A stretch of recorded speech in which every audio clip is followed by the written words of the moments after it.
দেখে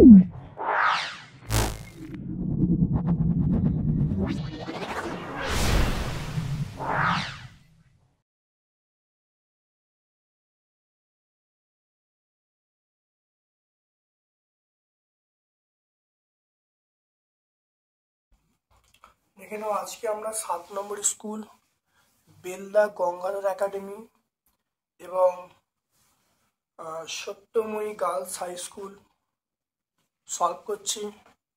ক্লাস 8-এর প্রত্যেকটা ছাত্রছাত্রীদের বলবো তোমরা ভিডিওটা প্রথম থেকে শেষ পর্যন্ত দেখো, তোমরা পুঙ্খানুপুঙ্খভাবে সব উত্তর পাবে।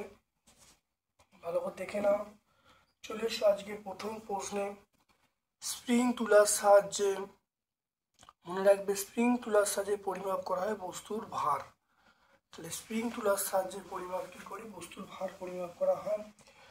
পৃথিবীর অভিকর্ষ ত্বরণের মান সেটা হলো 9.8 metre per second square, option B বলবো। তারপর দেখো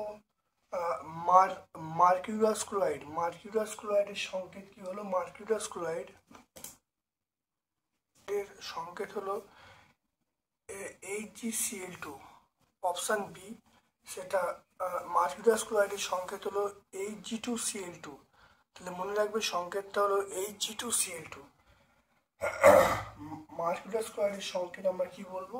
সেটা হলো Hg2Cl2। উল দিয়ে কাঁচকে ঘষলে কি ধরনের আধান উৎপন্ন হবে? এটা দেখে নাও। উল দিয়ে কাঁচকে ঘষলে, দেখে নাও, উল দিয়ে কাঁচকে ঘষলে, উল দিয়ে, দেখে নাও, উল দিয়ে যদি কাঁচকে ঘষা হয়, এখানে দেখে নাও, তাহলে কাঁচে ধনাত্মক আর সিল্কে হলো সেটা মাইনাস।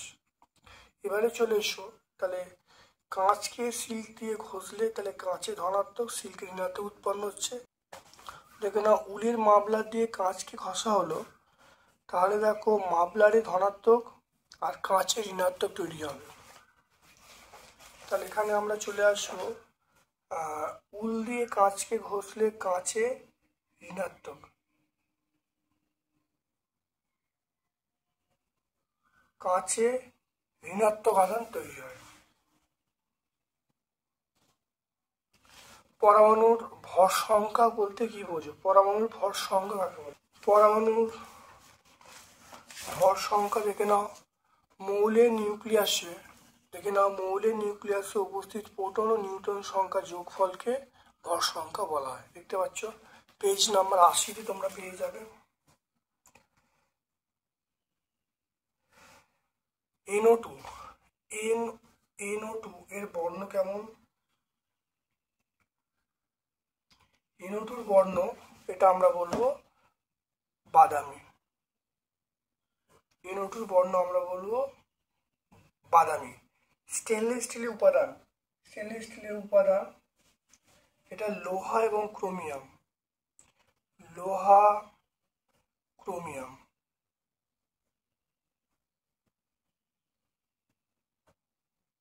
লোহা, ক্রোমিয়াম, দেখে নাও।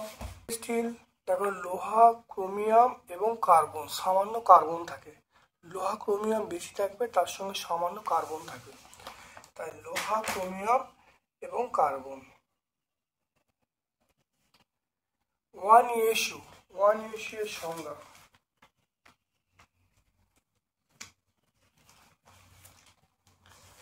দেখে নাও। যদি একই পরিমাণ সম আধানযুক্ত দুটি বিন্দু আকৃতি বস্তুকে শূন্যস্থান থেকে 1 সেন্টিমিটার দূরত্বে রাখা হয়, তাহলে বস্তু দুটির মধ্যে যে বিকর্ষণ বল কাজ করে, তবে এই বিকর্ষণ বলের মান একডাইন হয়। তাহলে প্রত্যেকটি আধানকে 1SU বা 1 স্ট্যাট কুলম্ব বা 1SU বা 1 স্ট্যাট কুলম্ব বলে। তাহলে এইখান থেকে শুরু করে আমরা এই পর্যন্ত বলবো। দেখতে পাচ্ছ পেজ নাম্বার 25। এটা হলো পেজ নাম্বার 25।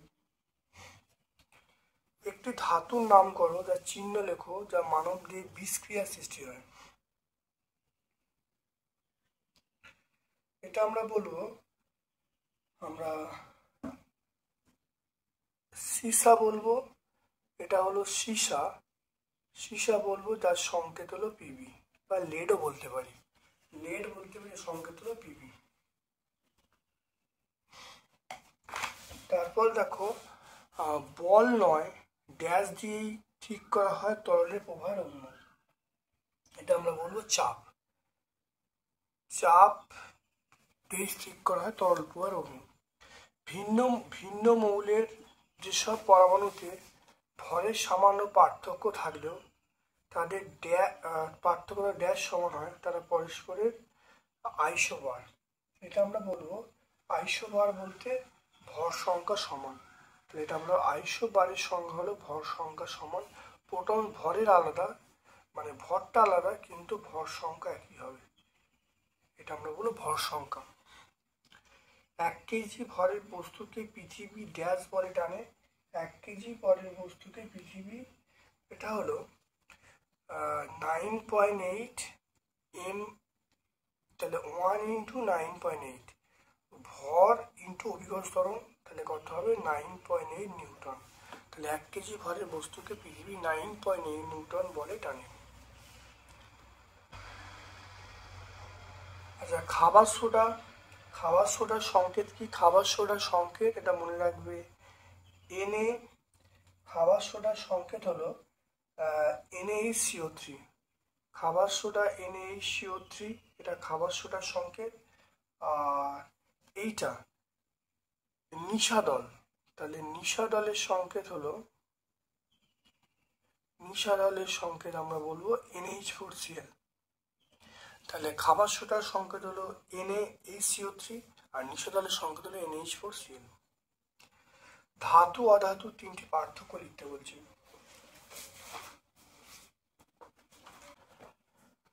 দেখে নাও ধাতু অধাতুর পার্থক্য, দেখে নাও এখান থেকে ধাতু সাধারণ অবস্থায় কঠিন হয়, অধাতু সাধারণ অবস্থায় কঠিন তরল গ্যাস হয়। ধাতুগুলো উজ্জ্বল হয়, অধাতুগুলো অনুজ্জ্বল হয়। ধাতুগুলো আলোক পরিবহনে সক্ষম, অধাতুগুলো আলোক পরিবহনে অক্ষম। ধাতুগুলো ওজনে হালকা হয়, ধাতুগুলো ওজনে ভারী হয়, অধাতুগুলো ওজনে অবশ্যই হালকা হয়। আর ধাতুগুলো শব্দ উৎপন্ন হয়, অধাতু শব্দ উৎপন্ন হয় না। তবে এখান থেকেই আমরা ধাতু অধাতুর পার্থক্যগুলো পেয়ে যাব।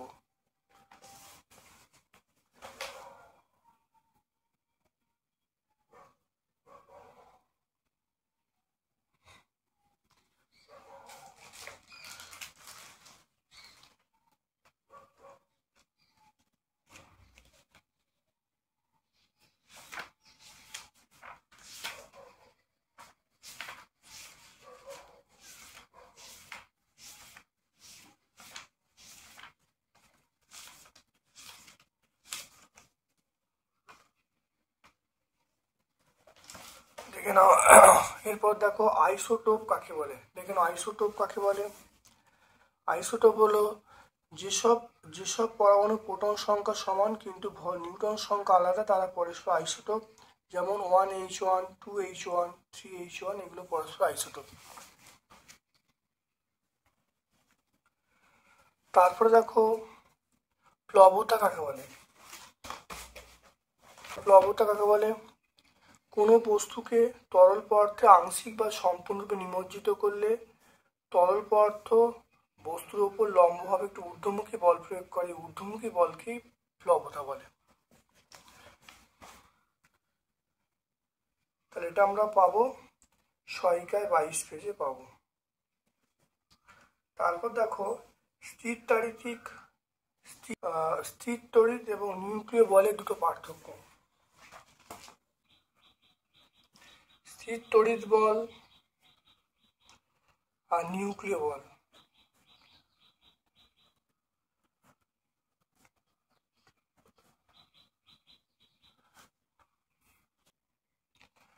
তাহলে স্থির তড়িৎ বল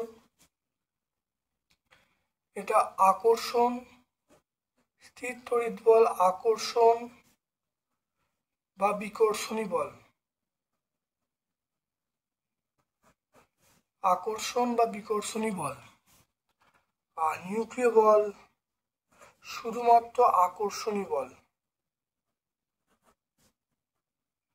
তাহলে স্থির তড়িৎ বল আকর্ষণ ও বিকর্ষণ বল, আর নিউক্লিয় বল আকর্ষণী বল।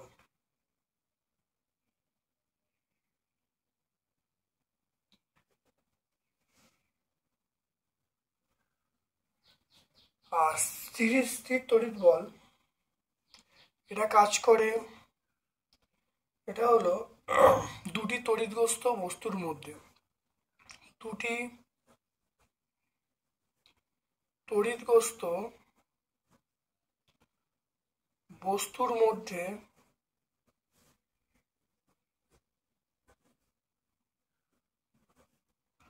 দুটো তড়িৎগ্রস্ত বস্তুর মধ্যে কাজ করে। আর এটা কাজ করে, এটা কাজ করে নিউক্লিয়াসের মধ্যে।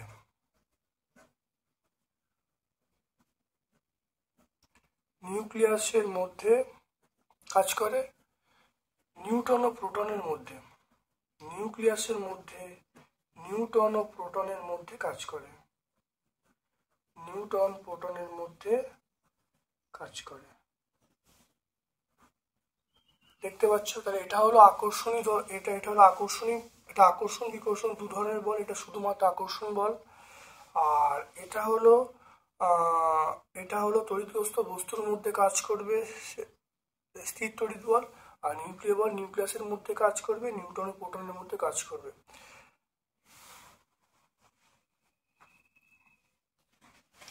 তারপর দেখে নাও,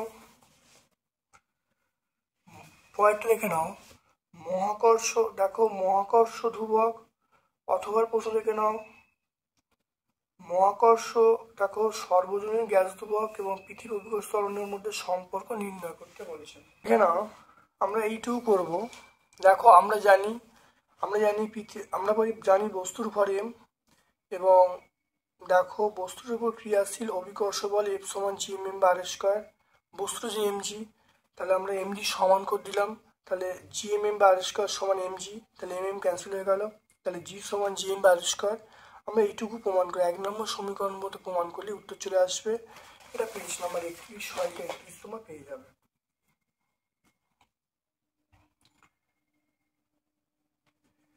তারপর দেখো ক্যালসিয়াম ফ্লুরাইডের গঠন চিত্র আঁকতে বলছে। ক্যালসিয়াম ফ্লুরাইড, ক্যালসিয়াম দুটি ইলেকট্রন, তাহলে ক্যালসিয়াম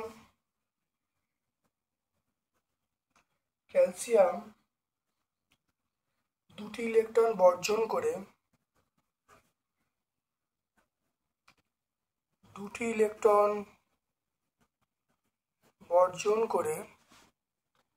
Ca2+ আয়নে পরিণত হয়,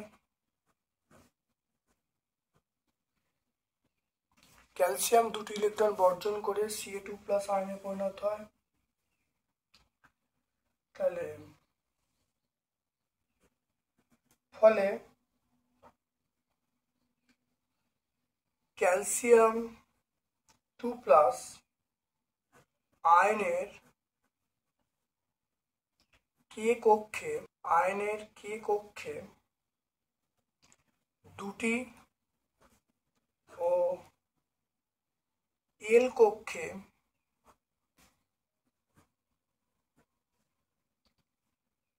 আটটি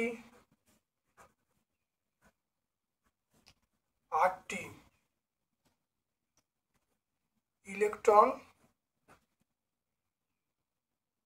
থাকে।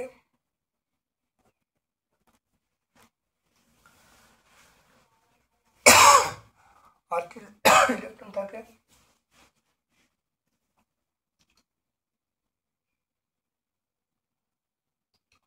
ফ্লুরিন পরমাণু F পরমাণু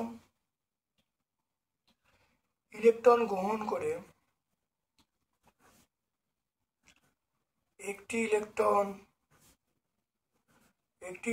গ্রহণ করে M- পরিণত হয়, এম মাইনাসে পরিণত হয়।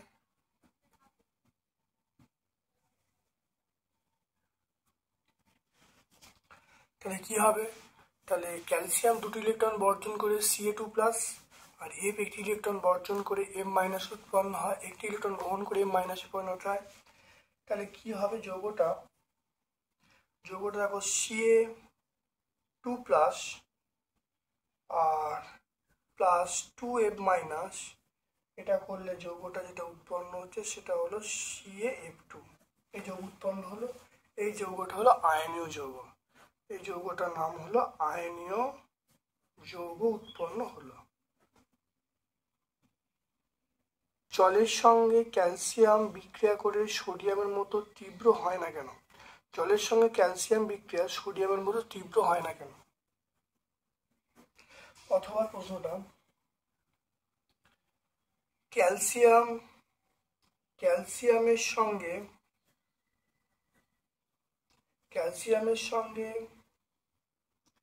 জলের বিক্রিয়ায়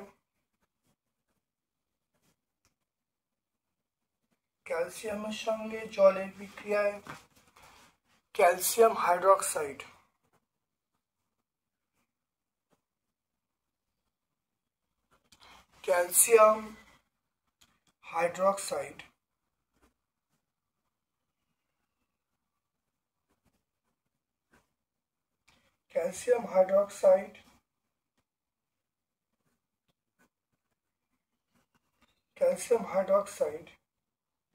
উৎপন্ন হয়। ক্যালসিয়াম হাইড্রোক্সাইড উৎপন্ন হয় জলে দাব্য হওয়ায় ক্যালসিয়াম ধাতুর উপর আস্তরণ পড়ে। ক্যালসিয়াম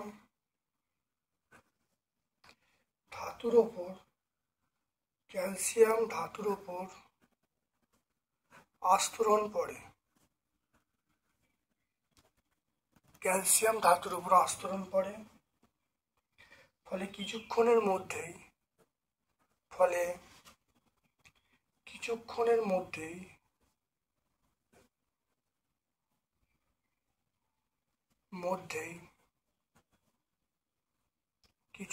মধ্যেই বিক্রিয়া বন্ধ হয়। তাহলে এটা আমরা কি বলবো? Ca+2H2O সমান বলবো CaOH2 plus H2।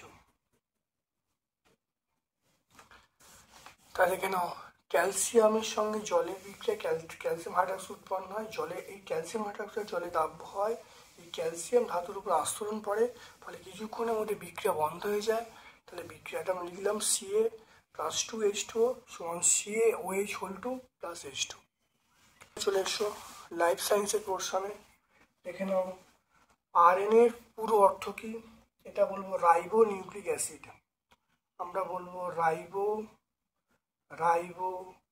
Nucleic acid. নোক এবং সিং গঠনে কোন কলা সাহায্য করে? এটা আমরা বলবো আবরণী কলা সাহায্য করে। কোন বিজ্ঞানী প্রথম সজীব কোষ পর্যবেক্ষণ করেছেন?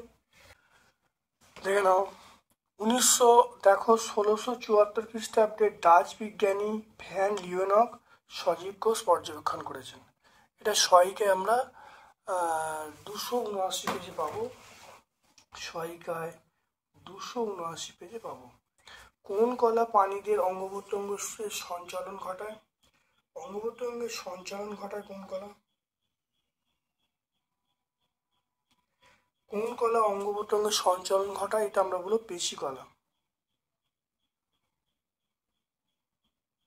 তাহলে পেশি কলা অঙ্গ প্রত্যঙ্গের সঞ্চালন ঘটায়। এরপরে চলে এসো দেহের বাইরে ও ভেতরের পরিবেশের মধ্যে সমন্বয় রক্ষা করে, সেটা হলো স্নায়ুকলা।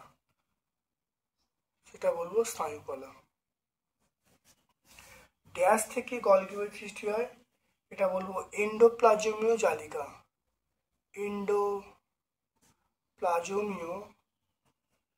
এন্ডোপ্লাজমীয় জালিকা।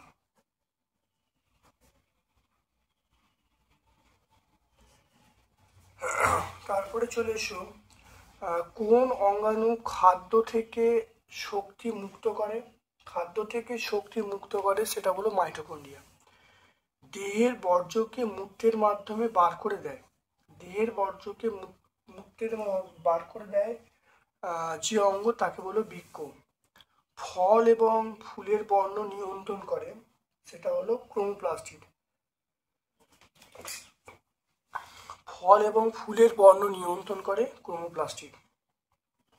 কোষ প্রাচীর এবং কোষ পর্দা। পরের প্রশ্ন দেখো, 4 দাগের প্রশ্ন চলে এসো। কোষ প্রাচীর এবং কোষ পর্দার পার্থক্য লিখতে বলছে। পর্দার পার্থক্য: কোষ প্রাচীর দেখা যায় প্রোক্যারিওটিক ইউক্যারিওটিক কোষের, কোষ পর্দার সকল সজীব কোষে দেখা যায়। কোষ প্রাচীর হলো জ্বর হয়, আর কোষ পর্দা সজীব হয়। কোষ প্রাচীর পুরু হয়, কোষ পর্দা পাতলা হয়। কোষ প্রাচীরের মধ্যে মাইক্রোভিলি থাকে না, কোষ পর্দার মধ্যে মাইক্রোভিলি থাকে। কোষ প্রাচীর হলো ভেদ্য, আর কোষ পর্দা হলো প্রভেদক ভেদ্য। এটা আমরা সহায়িকায় 296 পেজে পাবো। তাহলে সহায়িকায় আমরা 296 পেজে পাবো। তারপর দেখো, ভাজক কলা 4টি কাজ লিখতে বলছে। কলার কাজ দেখে নাও। নতুন অঙ্গ তৈরি করা, মূল ও কাণ্ডের বৃদ্ধি ঘটানো, নতুন পাতা তৈরি করা, রক্ষণাবেক্ষণ কাজ করা, সংবহন করা, গঠন করা, কাজ পেয়ে যাবে। এটা আমরা টেক্সট বই 180 পেজে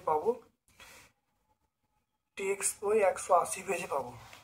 তারপর দেখো, নিউক্লিয়াসের পরিষ্কার চিত্র অঙ্কন করে বিভিন্ন অংশ দেখাতে বলেছে। তাহলে পরিষ্কার চিত্র অঙ্কন করবে, অঙ্কন করে দেখো নিউক্লিয় পর্দা অর্থাৎ নিউক্লিয়াস। দেখো এখানে বলেছে, এখানে দেখো পরিষ্কার চিত্র অঙ্কন করবে। এই চিত্রটা অঙ্কন করে তোমরা দুটো পয়েন্ট বলে দেবে। একটা হলো নিউক্লিয় জালিকা, এটা নিউক্লিওলাস বলে দেবে। আর এখানে দেখো নিউক্লিয় জালিকা বা এখানে যে ক্রোমাটিন জালিকা আছে এগুলি বলছে। তাহলে আজকে আমরা 7 নম্বর স্কুলটা সম্পূর্ণ সলভ করলাম। ভিডিওটা প্রথম থেকে শেষ পর্যন্ত দেখো, অবশ্যই ভিডিও থেকে উপকৃত হবে। আমার পক্ষ থেকে ধন্যবাদ এবং শুভকামনা জানিয়ে আজকের মতো ভিডিও শেষ করলাম। Thank you.